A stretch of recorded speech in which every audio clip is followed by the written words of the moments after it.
Good afternoon, everyone, and welcome to one of RVN's still newer television shows, What the Why with Barbara Ann.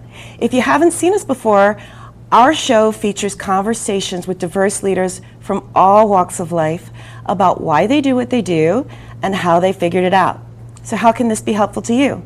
Well, maybe you're feeling stuck and you want to get unstuck, or maybe you're sick and tired of being sick and tired, whether it's in your life, your career, your company.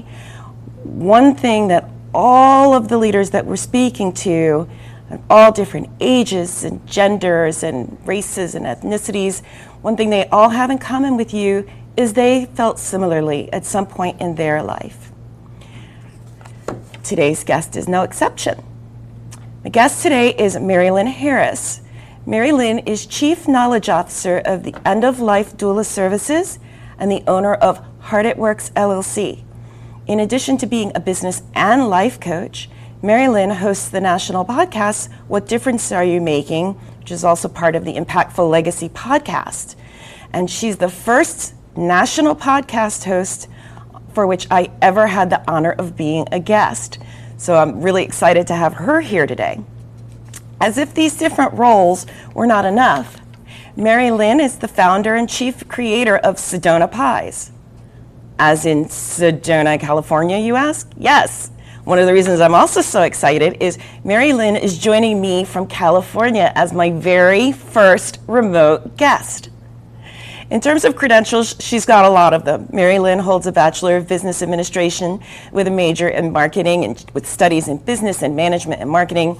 She also holds multiple certifications in everything from marketing to coaching and continuing education credits in support of that. So without further ado, please join me in welcoming Mary Lynn. Hey, welcome. Thank you so much for being on your show, Barbara. Looking forward to our conversation. Me too. Like I said, yours was the first national podcast I was ever on. So I knew from the beginning when I did move to having select guests on a remote basis, you were definitely the first person I wanted to talk to. So we met through a really fascinating group that meets weekly called the Inclusive Leadership in a Virtual World. So we've never even met in person. So we've gotten to know each other through this group, and in actuality, there's so many things about you I don't even know that I'm going to be learning at the same time that our audience learns them.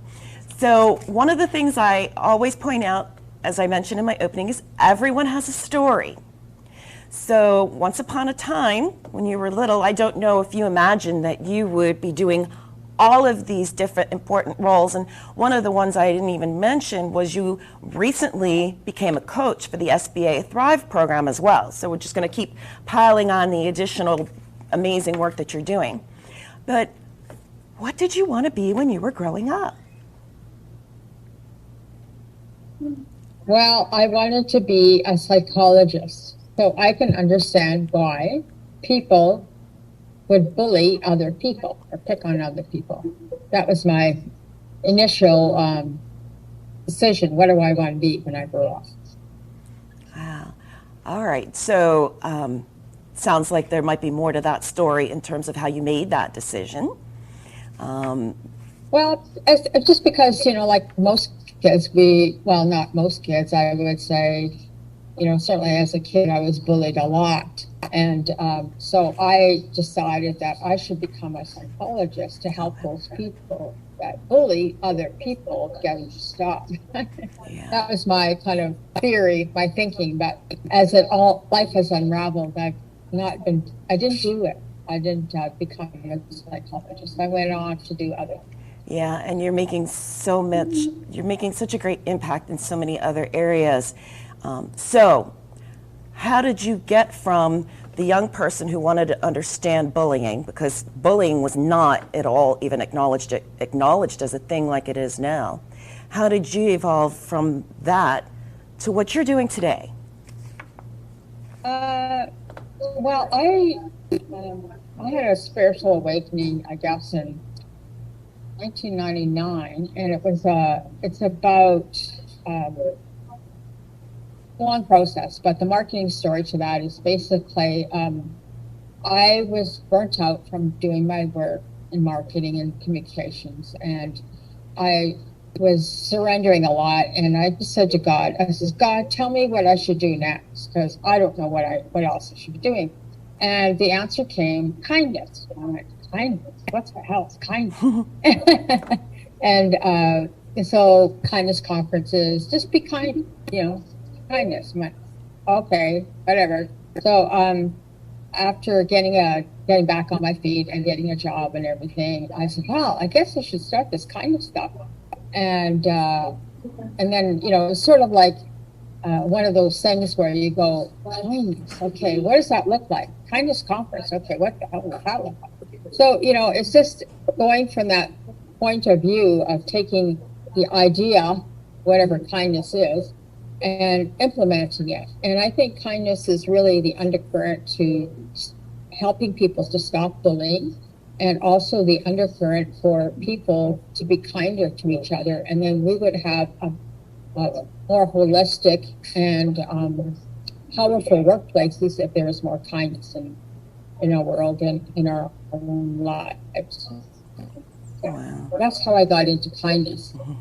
And then I continued to do, I hopefully continue to be kind to other people. And I just know that kindness is the powerhouse to all things, to heal all things. So that's kind of, and then I just started the pie business in Arizona because I use pies as a vehicle for showing your appreciation.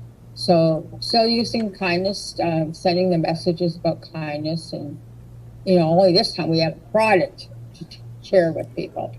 And then throughout my life, I've always coached entrepreneurs, and so getting this work with SBA it's going to be a lot of fun. So look forward to helping other small businesses grow.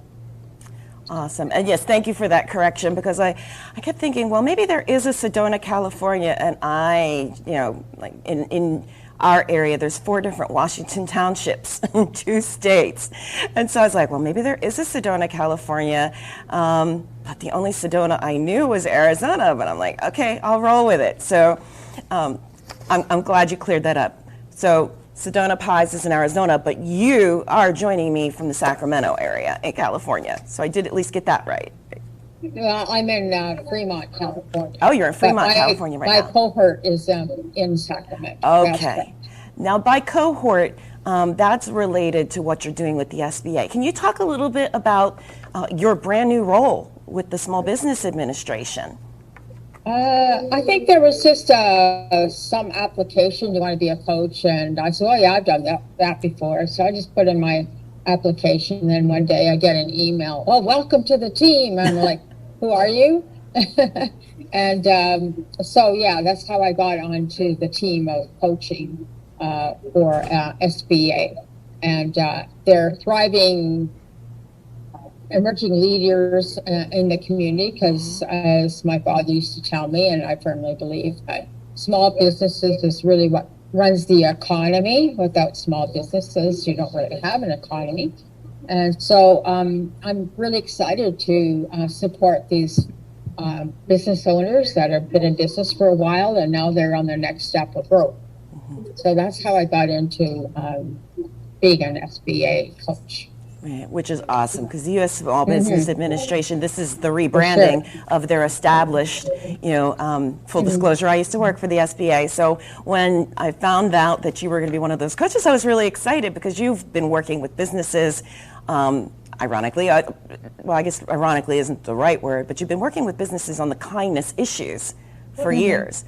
And so definitely someone with the experience that you have could be, instrumental, if not integral, to the growth of smaller businesses going through what we used to call this MBA, or Master's Business Administration Light program. And having you as a coach will be a tremendous resource for them. But as I mentioned, you've worked with some other businesses, and you once shared a story with me, to the extent that you can talk about it, about the different programs and services that you've offered, and how not all companies want to take the need to deal with issues like bullying, like diversity, like kindness within the workplace seriously. To the extent that you're comfortable sharing, if you could share that with our audience, I think they'd be very interested. Yeah. Well, it was a learning curve for me too, about kindness and what it means. And to me, a lot of it is just after all that many years of doing that, talking with businesses, getting them to buy a kindness program in their business. A lot of businesses want to be kind, but they don't really want to implement it because they think that it's not going to pursue results for them, or they don't want to be too soft, they want to be tough people. But overall, kindness programs or initiatives in your businesses will you'll always have a higher performing organization, always. And from the kindness conferences that I produced, and then I also started the Kindness Hero Award, and I got, I think so far, 35 awards have gone out to people about other people nominating kind people.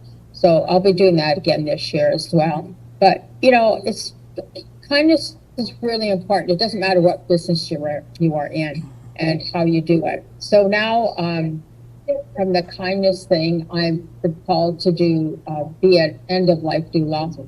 And so from that, I guess my frustration when I shared with you, Barbara, is that not only people to be kinder at work, but it's about being kind to yourself. So even as a end-of-life doula or helping people to do their living will or their paperwork, it's all about being kind to yourself or having more self-care for yourself. Take on responsibility for yourself. And because without that, you can't be a good leader. Mm-hmm. You can't have all the benefits without having all that. And that's my why is, why aren't you taking care of yourself? Mm. Why aren't you doing your paperwork, whether it's an exit in the business or an exit in your life? We all need to look after ourselves. We came into this world, we're having fun, we're celebrating, but at the same time, we all have to be responsible or accountable for ourselves. So it's the only way it's another way just to be kind to yourself. So you're still carrying the kindness forward, still carrying the self-care forward.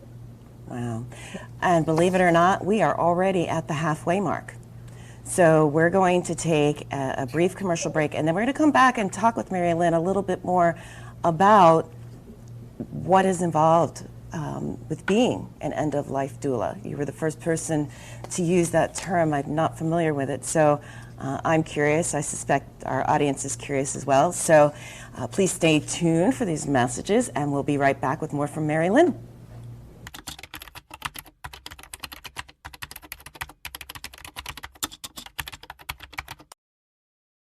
Welcome back to What the Why with Barbara Ann and my distinguished guest today, Mary Lynn Harris, wearer of many, many hats with Hard at Work LLC. LLC. And she is an end-of-life doula, a business coach, a life coach. She hosts a national podcast. She does a lot of things. And right before the break, I had asked Mary Lynn to explain a little bit more detail, what is an end-of-life doula? Okay, an end-of-life doula is somebody who holds space for the person who is at their end of life. So helps brings the family together, reduces the anxiety of somebody who's making their transition out. And, we have many roles. My main focus right now is to get people to do their living trusts, get their paperwork done. And I have many services. So it's like we help people do their forgiveness, life review. We're a non-medical profession, and it's driven by the baby boomers because baby boomers do not want to be dying in the hospital by themselves. Yeah. They want to have their end of life at home with their family, surrounded by their family. And so what I do is kind of facilitate that space so that somebody can transition.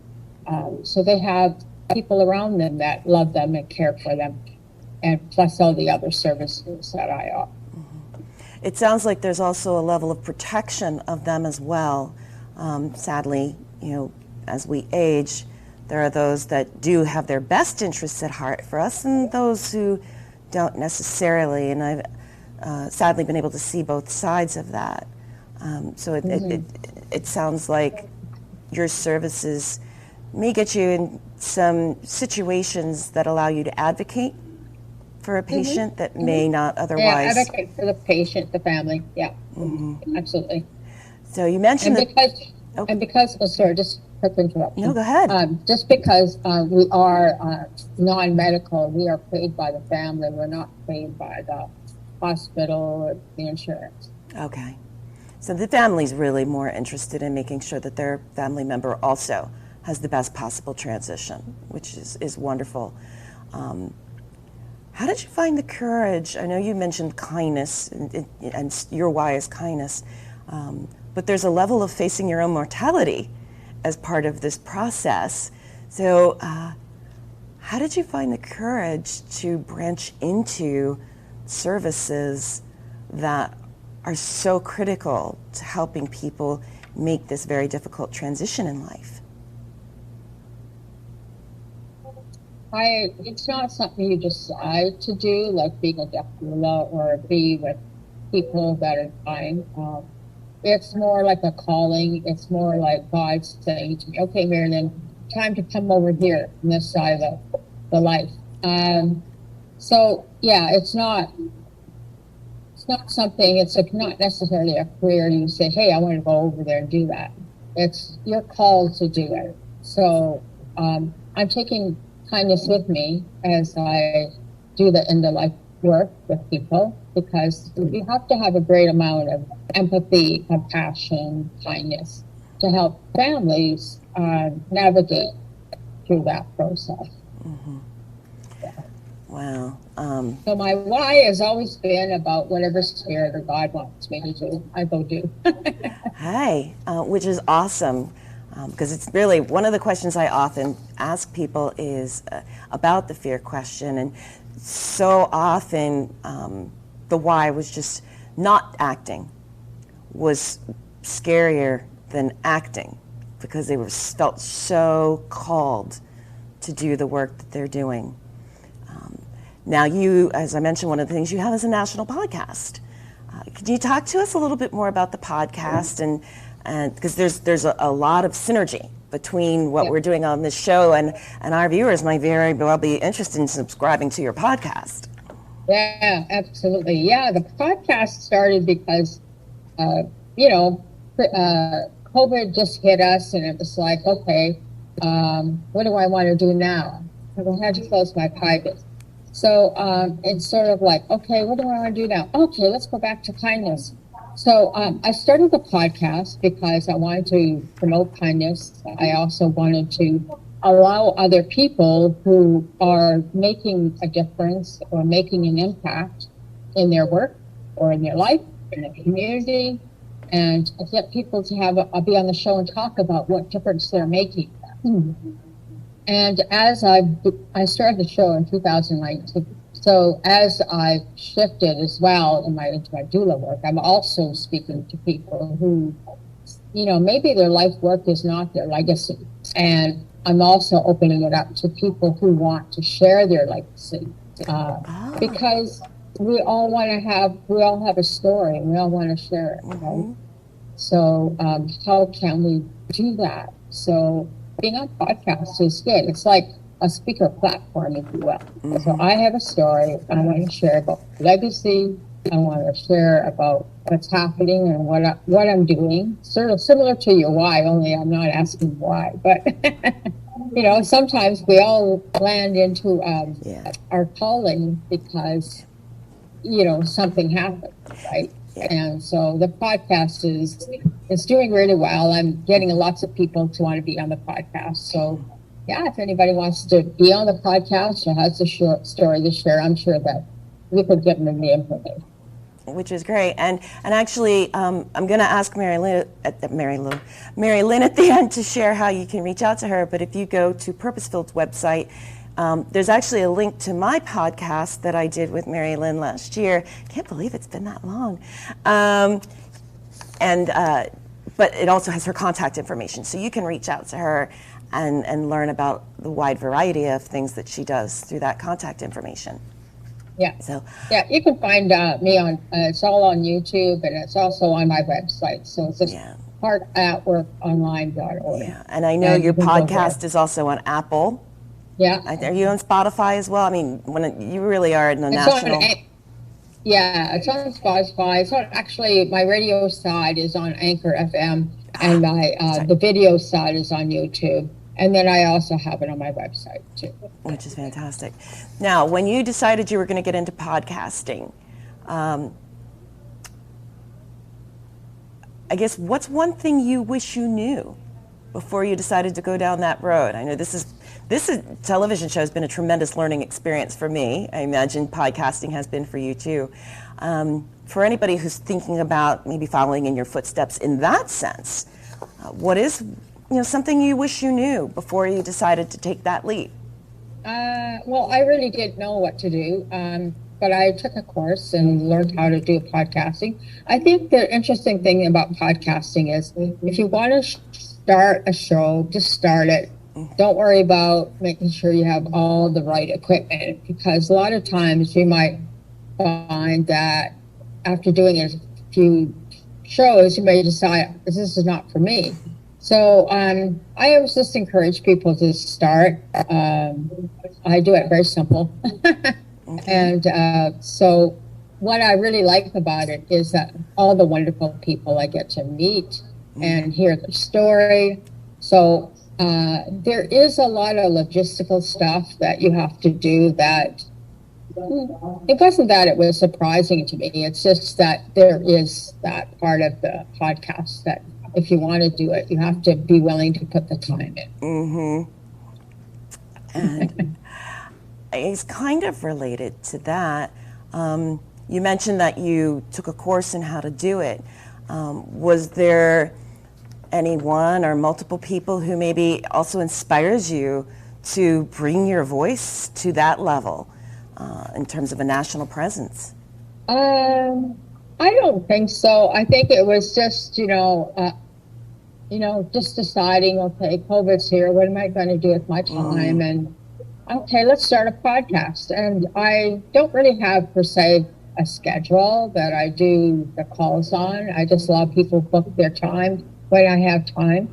And I think the biggest thing that about podcasting, I had a lot of people I could talk to because they were doing podcasts, or I would hook in and listen to other people's shows, see how they do it and what happens and that type of thing. So I think if you really want to do it, you have to jump in and just do it and see what's going to work for you. I took a course on it because, just so I can understand how to get started. But everybody has their different show and different angles. So I think you just have to, like TV, it's much different than just doing a Zoom call or a podcast, and some people record and some if it's live. So, just do it, just start. I'm available if you need help, but yeah. So, and you're available, I'm sure. That's true. I do. It's interesting. I used to be the one seeking mentors, and now I'm getting those calls from people looking for mentors. It's kind of like, oh, yeah, I guess what I don't think of necessarily as expertise for somebody who has no idea, I guess it could seem that way. I used to laugh and say when somebody says you're an expert, I would say, oh, God help you. But I've learned that I have to own that. I once told another guest here that an expert is anybody who has 10,000 hours experience doing something.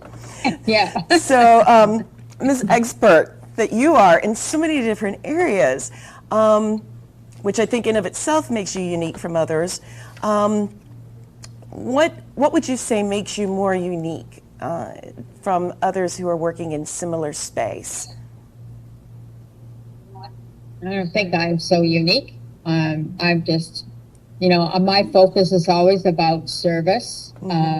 Be a servant leader, be a thought leader, help people if they want help. And, just really as far as what I offer is just, I really try to go to the place of where they're at and work with them from that point of time, because, and without judgment. Yeah. Because, you can't help anybody if you're going to have your judgments in the way. So, just show up and help people. We all need help, whether we want to admit or not, but we all do. And that's the perfect note to end on. Believe it or not, we are at time. So I really, really appreciate you being my first virtual guest. I postponed it for a while, but like I said, I knew I wanted you to be my first virtual guest when I did finally offer that as an option. So thank you so much for coming on the show. Thank you so much, Barbara. It's been wonderful. I've learned a lot about live TV too. So I guess what is the best way for people to connect with you and learn more about the services that you do offer? Like I mentioned, they can access you through me, through my website, but feel free to give them your information directly. Sure. I mean, they can call me. My number is 510-320-8332, or just go to my website, heart, HEART, @workonline.org. You can find me there too, and I'd be happy to help you or answer any questions you have. Yeah. And I know even though you're in California, I know you work nationally. I believe you also have international clients as well. Okay, I just want to make sure I was remembering that. So there you go. If you happen to be watching this overseas, Mary Lynn also does offer her services internationally. So thank you again, Mary Lynn. I'm so excited that you were here. Now, as for next week's going to be interesting. My original guest has to have surgery. So I have one of two people that's going to do next Monday or next Tuesday, and somebody else is going to do the following Tuesday. We're still wrapping it up at the time of this conversation taping. So you're just going to have to tune in to find out who my guest is next week. Because whether they're like our past guests or like my current guest today, Mary Lynn, they too will be sharing how they figured out their whys, and you really don't want to miss anything that any of them has to say. As a reminder, What the Why airs on Tuesdays and Thursdays at 1 p.m.